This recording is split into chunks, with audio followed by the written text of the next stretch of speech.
अब मैं आपसे कभी पूछूं कि दुनिया में सभी धर्म संस्कृतियां दावा करती हैं कि हमारे पास बिल्कुल अलग विचार है, हमने बड़ा अच्छा विचार दिया है।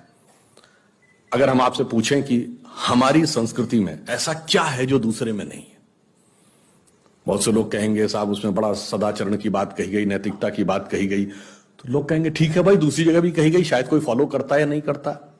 पर मैं अगर आपसे पूछूं कि वो चीज बताइए जो हमारे यहां लिखी और दूसरी जगह लिखी ही नहीं है, वो क्या है? आप सबने नाम सुना होगा Vedic mathematics. Have you ever heard of mathematics as a part of religious text? ये सिर्फ हमारे यहां है। गणित धार्मिक पुस्तक का हिस्सा है। Ayurveda medical science, it is globally accepted as a structured medical science, by name itself is a part of Vedas. Medical science धर्म ग्रंथ का हिस्सा हो, गणित धर्म ग्रंथ का हिस्सा हो, ये दुनिया में कहीं नहीं, बाकी जगह विज्ञान और गणित का धर्म से संघर्ष है। हमारे यहां वो धर्म ग्रंथ से उद्भूत हो रहे हैं। ये फंडामेंटल डिफरेंस है हमारे और उनके बीच में। और इतना ही नहीं, मैं कभी आपसे, आप लोगों ने ध्यान दिया हो अगर गणित की जो खोज है, वैसे तो बहुत सारी चीजें थी जो अंग्रेजों के आने के बाद छुपा दी गई, क्वाड्रेटिक इक्वेशन हो, अलजेब्रा हो, ट्रिग्नोमेट्री हो, ये सारी चीजें।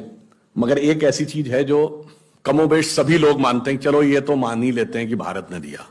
वो क्या था? शून्य।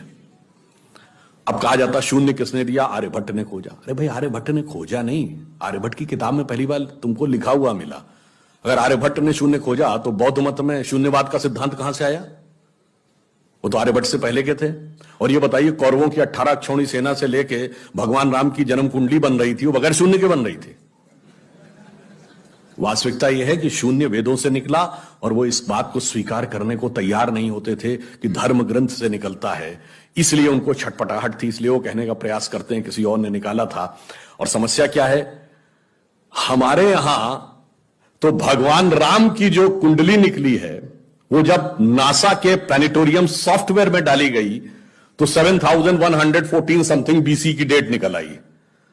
अब बताइए, वैसे तो मैं नहीं मानता कि वो डेट सही है, उसके अंदर नक्षत्रों का कैलकुलेशन किया जाए तो बहुत पीछे आएगा, परंतु बताइए, उन लोगों ने हमको समझा दिया कि हम अवैज्ञानिक हैं और हम अंधविश्वासी हैं, जिनमें किसी एक के यहां लिखा है कि धरती चपटी है और एक के में लिखा धरती के चारों तरफ सूरज घूमता है।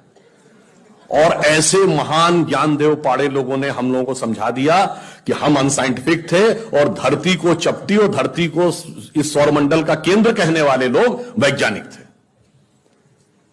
आज भी जब सूर्य ग्रहण या चंद्र ग्रहण होता है, आप नासा की ऑब्जर्वेटरी बताती है ना, 1950 से पहले नासा नहीं था। आप जाके पूछिए, गांव में कोने में बैठे हुए किसी पंडित से कहिए, पंडित जी पंचांग में देख के बताओ सूर्य ग्रहण कब है, और जो वो हमारा पंचांग बताता है और जो नासा की ऑब्जर्वेटरी बताती है, कभी उसमें दिन तो छोड़िए, घंटे और मिनट का भी अंतर देखा है? हमारा तो कैलकुलेशन 5500 साल से एज इट इज चला रहा है, और उसके बाद उन्होंने हमें बताया कि हम अवैज्ञानिक हैं। आज भी आप बताइए, उत्तर भारत में उतना नहीं दिखता, दक्षिण भारत के मंदिरों में जाइए, नवग्रह बने हैं तो सूर्य केंद्र में है कि धरती केंद्र में है? सूर्य के 7 किरणें होती हैं, 7 घोड़े सूर्य के बने कि नहीं मंदिरों में? अब बताइए, ऐसा हमारे दिमागों में भर दिया जाता है। हम सब ने, जिसने भी, हम लोगों ने भी विज्ञान में पढ़ा कि सबसे पहले 9 ग्रहों की खोज किसने की? केपलर ने। Kepler's law of planetary motion.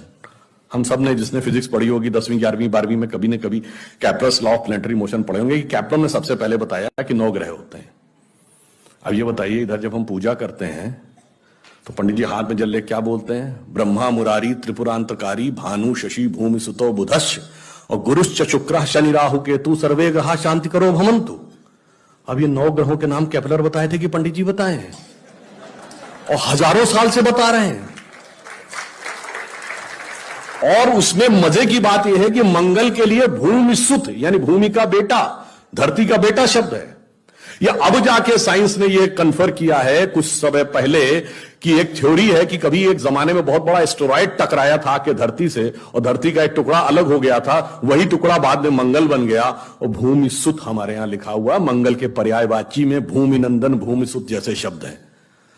अब आप देखिए क्या वैज्ञानिकता है और कैसे उसको इसमें सम्मिलित किया गया। मैंने क्यों बताया, हमारे यहां विज्ञान और धर्म इस कदर एक मत है कि ये उनकी बुद्धि परप्लेक्स हो जाती है कि कैसे हो सकता है।